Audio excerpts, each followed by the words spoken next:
Audiolibros en 15 minutos. Suscríbete al canal y explora un nuevo libro cada día. El estoicismo ofrece una guía práctica y sensata para abordar los problemas y desafíos de la vida. A lo largo de la historia, los líderes religiosos, los científicos y los filósofos han intentado responder a la pregunta: ¿cómo podemos vivir una buena vida? ¿Cómo debemos afrontar los problemas de la vida, tratar a nuestros amigos y vecinos, reaccionar ante la adversidad y prepararnos para la muerte? Una filosofía que puede proporcionar algunas respuestas es el estoicismo, llamado así porque sus primeros seguidores se conocieron bajo la Stoa Poikile, que significa pórtico pintado, en la antigua Atenas. El estoicismo comenzó en Atenas alrededor del 300 a.C. Prosperó y, en 155 a.C. se extendió a Roma, cuando los principales filósofos estoicos fueron enviados allí como embajadores. Se desarrolló en Roma hasta tal punto que Marco Aurelio, un emperador romano en el siglo II d.C., era él mismo un filósofo estoico. Sin embargo, el estoicismo a menudo se malinterpreta.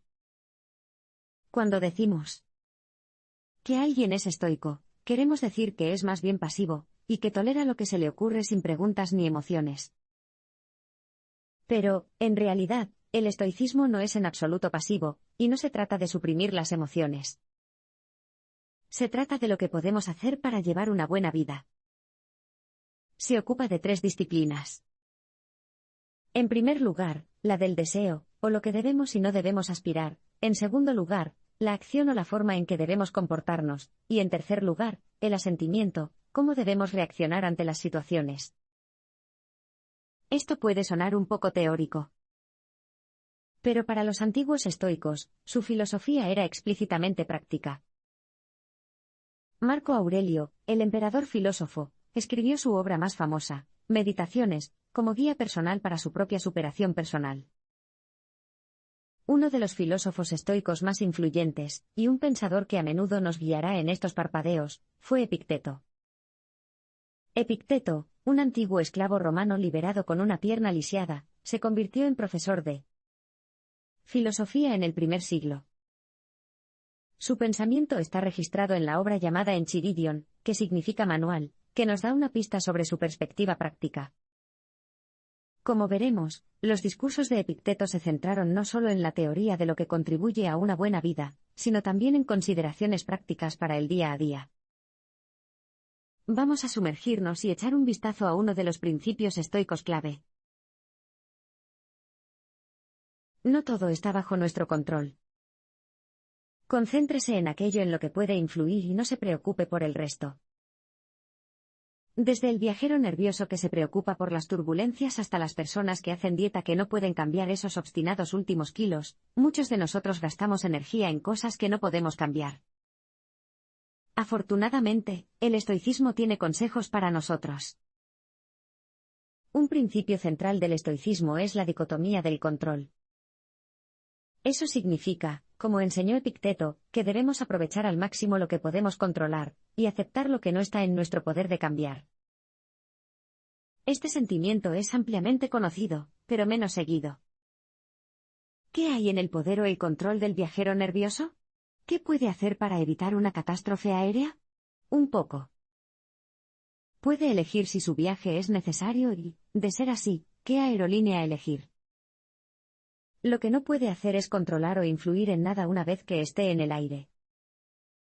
A estas alturas, debe aceptar las circunstancias que se le presentan, en este caso, confiando en sus pilotos, controladores aéreos, el clima y otros factores que escapan a su control. Preocuparse aún más es un desperdicio de energía. Por lo tanto, este principio central del estoicismo no debe considerarse como un estímulo para la pasividad. Más bien, proporciona instrucciones poderosas para centrarse en las cosas en las que puede influir. Tomemos como ejemplo las dificultades del autor con su peso. Irritado durante mucho tiempo por su gordura, finalmente decidió tomar el control de sus elecciones, hacer ejercicio moderadamente, comer bien y en cantidades más pequeñas. Logró un mejor físico, pero no el cuerpo delgado y musculoso que muchos desean. Factores que escapaban a su control, como sus genes, hacían que ese objetivo fuera inalcanzable. Sin embargo, con la actitud de un estoico, se siente satisfecho al saber que ha abordado con éxito los factores que están bajo su control, y que puede aceptar el resultado de sus esfuerzos con ecuanimidad. Seguir el ejemplo del autor puede ayudar a reducir la preocupación en su vida.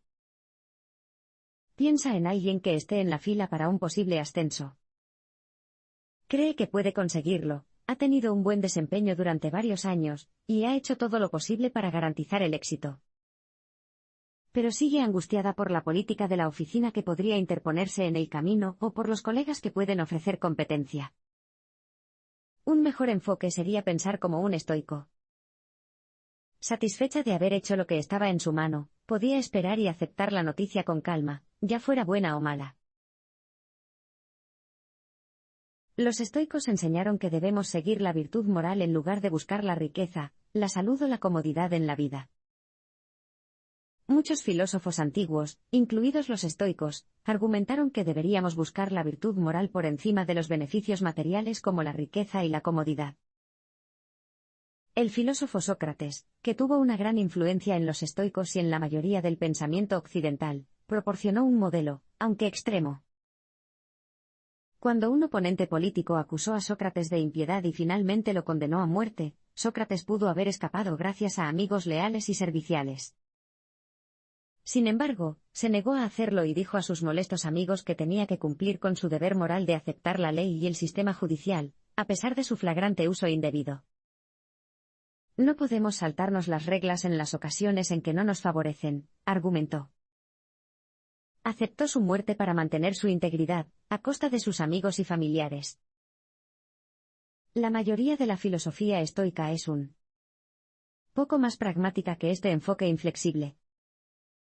Pero los estoicos, como Sócrates, consideran a los amigos, la familia, la riqueza, la salud y todo lo demás agradable y placentero de la vida como personas indiferentes preferidas. Los estoicos no creen que haya que evitar la riqueza, por ejemplo. De hecho, si se le da la opción, es más preferible ser rico que no serlo. Pero los estoicos reconocieron que cosas como la riqueza, a pesar de ser preferidas, eran indiferentes a la meta de una vida moral y virtuosa. Entonces, ¿cómo podemos aplicar la virtud moral por encima de los indiferentes preferidos en nuestras propias vidas? Podemos empezar por reconocer que todo tiene un elemento moral. Por ejemplo, un día, mientras sacaba dinero de un cajero automático, el autor se quedó paralizado. De repente, recordó que su banco había estado involucrado en prácticas de inversión y trabajo moralmente dudosas. Se dio cuenta de que su indiferencia preferida de poder sacar dinero rápidamente se oponía a su virtud o a su deseo de apoyar su buena conducta. Entró en el banco, le dijo a un empleado confundido que quería cerrar su cuenta por motivos morales y, más tarde, se inscribió en un banco que, si bien no tenía un comportamiento impecable, era más virtuoso que su elección original. Pocos de nosotros podemos, o necesitaremos, estar a la altura del ejemplo extremo de Sócrates de priorizar la virtud moral.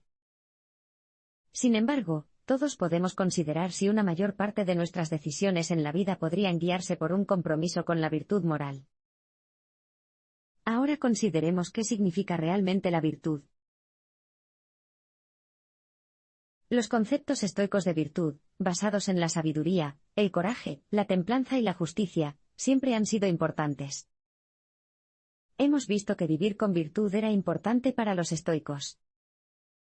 Pero, ¿qué querían decir exactamente cuando hablaban de una vida virtuosa? Bueno, el estoicismo identificó 4 aspectos de la virtud: templanza, coraje, justicia y, lo más importante, sabiduría. La templanza nos permite controlar nuestros deseos instintivos, como evitar coquetear con una persona casada. El coraje nos da la fortaleza mental para actuar bien en circunstancias difíciles, como enfrentarnos a un acosador. La justicia significaba, para los estoicos, tratar a los demás de manera justa y con dignidad. Pero según Sócrates, la sabiduría era el bien principal. ¿Por qué? Simplemente porque es la única habilidad humana que es buena en todas las circunstancias. Por ejemplo, es mejor ser rico que pobre. Pero para saber cómo hacer frente a cualquiera de las dos situaciones, necesitamos sabiduría. Estos conceptos de virtud han sido bastante consistentes a lo largo de la historia filosófica y religiosa. El influyente sistema de virtudes celestiales del influyente teólogo cristiano Tomás de Aquino mantuvo las 4 virtudes estoicas y añadió fe, esperanza y caridad. Otras culturas, como el budismo, el confucianismo, el hinduismo y el taoísmo, también incorporan las 4, añadiendo humanidad, que significa amor y bondad, y trascendencia, que abarca conceptos de conexión y significado como la esperanza o la espiritualidad. El enfoque estoico parece haber acertado en algo. Si miramos a nuestro alrededor, podemos ver personas que ejemplifican estas virtudes hoy en día. Pensemos en Malala Yousafzai. A los 11 años, viviendo en Pakistán, comenzó a escribir un blog anónimo en el que detallaba el enfoque de los talibanes locales con respecto a la educación de las niñas. Con el tiempo, saltó a la fama. El 9 de octubre de 2012, un hombre, que ejemplifica lo opuesto a estos valores, se subió a su autobús escolar y, tras preguntar por su nombre, le disparó. Malala sobrevivió. Sorprendentemente, siguió abogando por la educación de las niñas, ayudando a lograr la aprobación de la primera legislación de Pakistán que creó el derecho a la educación. Malala demostró virtud y marcó una diferencia en el mundo. Realmente lleva una vida virtuosa, definida por la templanza, el coraje, la justicia y la sabiduría. Epicteto habría reconocido a Malala como un ejemplo para todos nosotros. Y como veremos, él y otros creían firmemente en el poder de los modelos a seguir. Observar e imitar modelos a seguir es una forma eficaz de llevar una buena vida. Preocupados por los aspectos prácticos de la vida, los estoicos eran fanáticos de usar modelos a seguir para ilustrar un comportamiento óptimo. El filósofo estoico romano Séneca escribió un ensayo sobre la naturaleza de la persona sabia o el modelo ideal estoico a seguir, y puso a uno de esos hombres, Marco Catón, como un excelente ejemplo. Catón era senador en Roma y estaba inusualmente comprometido con la virtud moral. Cuando se convirtió en comandante militar, marchó, comió y durmió junto a sus hombres, que lo amaban por eso. También era incorruptible. Como administrador y recaudador de impuestos de la isla de Chipre, rechazó las oportunidades de enriquecerse, como era normal en aquella época. En cambio, recaudó impuestos obediente y honestamente para enviarlos de regreso a Roma. Cuando Julio César declaró la guerra a la República Romana e intentó asegurarse el poder dictatorial, Catón luchó contra él para defender la República, sus instituciones y valores. Finalmente, al enfrentarse a la derrota, se suicidó en lugar de ser capturado, lo que le habría dado a César una victoria propagandística. Como lo describe el historiador Plutarco, Catón se apuñaló a sí mismo, pero no murió inmediatamente. Estaba sangrando, con las entrañas colgando de su cuerpo. Su médico intentó salvarlo, pero Keito, viendo las intenciones de su médico, se arrancó sus propios intestinos y murió. Tanto en la muerte como en la vida, Catón fue un modelo de virtud, se sacrificó para no dar ninguna ventaja política a su oponente, moralmente despreciable. El ejemplo de Catón puede parecer un poco extremo, pero para los estoicos, esa era parte del punto. Inspirados por las agotadoras experiencias de personas como él, no cabe duda de que podemos reunir el coraje necesario para hacer frente a los desafíos de nuestras propias vidas. En el contexto del suicidio para preservar el honor, ¿qué tan difícil puede ser, por ejemplo, enfrentarse a un jefe acosador, evitar el uso de bancos moralmente corruptos o dar un pequeño paso hacia una vida mejor? Reflexionar sobre el ejemplo de los modelos a seguir puede ayudarnos a todos a vivir nuestras vidas con un poco más de virtud. El estoicismo puede fortalecer tu actitud hacia la muerte. Pocos de nosotros estamos tan dispuestos a enfrentarse a la muerte como Keito. De hecho, muchos de nosotros tenemos un miedo persistente a la muerte. Es comprensible que sea preocupante considerar la realidad de que, un día, tu conciencia ya no existirá. Epicteto no compartía estos temores. Dijo, debo morir, ¿verdad? Si es pronto, ceno ahora, ya que es hora de cenar, y después, cuando llegue el momento, moriré. Podemos aprender de la manera tranquila y sosegada en que los estoicos pensaban sobre la muerte. Epicteto nos pidió que consideráramos el trigo. ¿Por qué crece el trigo?, preguntó. ¿No es simplemente para que pueda madurar y luego cosecharse? Decía que, al igual que el trigo y todos los seres vivos, los humanos crecemos, maduramos, y, finalmente, morimos. Orar para que un hombre no muera es, dijo Epicteto, orar para que no madure. Consideramos normal que el trigo se recoja o muera y apenas pensamos en ello. La única diferencia entre nosotros y el trigo es que somos capaces de reflexionar sobre nuestra propia mortalidad. Pero esto no cambia la realidad, solo porque tengamos conciencia y el trigo no la tenga. ¿Por qué deberíamos perder tiempo y energía temiendo morir? Los estoicos argumentaban que debes recordar constantemente la impermanencia de las cosas, incluidos los humanos. De esta manera, aceptarás mejor la muerte y apreciarás mejor la vida. Epicteto dijo que, cuando se trata de cosas y personas a las que estás apegado, debes recordar su naturaleza. Cuando beses a tu esposa o a tu hijo, dijo, repítete a ti mismo que estás besando a un mortal.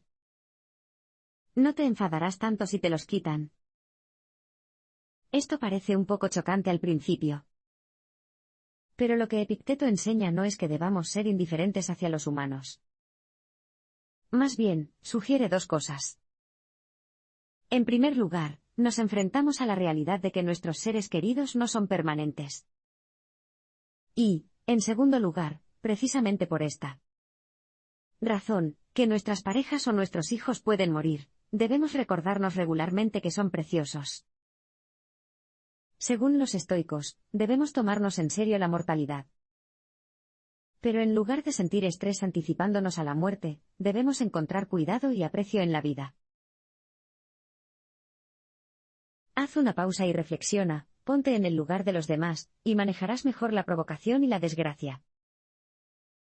En la vida moderna, es fácil dejarse llevar por la ira o la frustración ante cualquier cantidad de irritaciones cotidianas, desde un colega que insulta hasta un pasajero desconsiderado del metro que come comida apestosa en un tren abarrotado. El estoicismo nos enseña a no reaccionar impulsivamente ante estas provocaciones. Un insulto o un codazo en la espalda en un tren subterráneo abarrotado son en sí mismos inofensivos. Para que te hagan daño en una situación así, es necesario que tu mente reaccione ante ella y crea que estás siendo perjudicado. Pero si practicamos la práctica de evitar una reacción inmediata ante tales provocaciones, entonces podemos reducir nuestro impulso a la ira, la frustración u otras formas de pasión. Epicteto dijo que deberíamos tomarnos un momento antes de reaccionar ante tales situaciones. Si estuviera vivo hoy, podríamos imaginarlo recomendándonos, cuando se le provoca, que respiremos profundamente durante un momento y demos un paseo por la manzana. Solo entonces podríamos considerar la provocación de manera desapasionada. Otra lección útil es la de adoptar otro tamaño. Cuando le suceda algo irritante, considere cómo consideraríamos este hecho si le sucediera a otra persona. Por ejemplo, si rompes un vaso, quizás uno que te guste un poco, podrías reaccionar con un poco de tristeza o irritación por tu torpeza. Pero si vieras a un amigo romper un vaso, podrías decir rápidamente mala suerte, no importa y luego no pensar más en ello. Hay una lección en la forma en que reaccionamos ante las pequeñas desgracias de los demás, debemos aceptar nuestras propias desgracias con mayor ecuanimidad. Así que la próxima vez que alguien sea grosero contigo, y la ira comience a crecer dentro de ti, detente un minuto. Reflexiona sobre tu situación y ponla en el contexto de las desgracias de los demás, y tal vez descubras que puedes permanecer más tranquilo en medio de las desgracias de la vida. Tenga cuidado de invertir en amistades verdaderamente buenas, y en una buena conversación para una vida mejor. ¿Cuántos amigos de verdad tienes? En una era de conexión con las redes sociales, puede parecer que la palabra amigo es algo vaga. Los antiguos griegos tuvieron la suerte de tener un vocabulario más rico que el nuestro, y el filósofo Aristóteles habló de 3 tipos de amigos, solo uno de los cuales los estoicos consideraban importante. En primer lugar, las amistades útiles, es decir, las relaciones basadas en el beneficio mutuo. Piensa en ti y en tu peluquero favorito. No son amigos como tales, pero se llevan bien, conversan sobre sus vidas y, por supuesto, ambos se benefician de la relación. En segundo lugar, la amistad del placer. Piensa en tus amigas que beben, en las chicas con las que juegas al fútbol. Los llamaríamos amigos, pero la relación no tiene que ser particularmente profunda, solo tiene que brindar algo de placer en el aquí y ahora. En tercer lugar, la amistad de los buenos. Hoy en día, podríamos llamar a los amigos de esta categoría nuestros amigos verdaderos o más cercanos, las personas con las que encontramos una afinidad en la personalidad que no requiere una relación comercial o un pasatiempo mutuo para apoyarnos. Los estoicos dirían que solo las amistades de los buenos merecen llamarse realmente amistades. No negarían la importancia de los demás, sino que los clasificarían como personas indiferentes preferidas, cosas perfectamente razonables, pero menos importantes que los aspectos virtuosos de la vida. Los estoicos también tenían consejos para estar con tus amigos. Epicteto argumentó que deberías hablar menos sobre los gladiadores, los deportes y la comida, y más sobre las cosas importantes de la vida. Bueno, hoy no hablamos mucho de gladiadores, pero sí dedicamos mucho tiempo a hablar de estrellas del deporte, actores y otras celebridades. Para Epicteto, estos temas eran banales y vacíos. Puede que sea más fácil hablar sobre el último álbum de Beyoncé que, por ejemplo, la búsqueda de una buena vida. Pero los estoicos no estaban muy preocupados por lo que era fácil, preferían lo que era gratificante y virtuoso. Así que pruébalo. De vez en cuando, durante la cena o las bebidas, entabla una conversación sobre un tema más difícil, tal vez basándose en algo que hayas leído y que pueda interesar a tus amigos. Con el tiempo, es posible que sus cenas y amistades le resulten más gratificantes.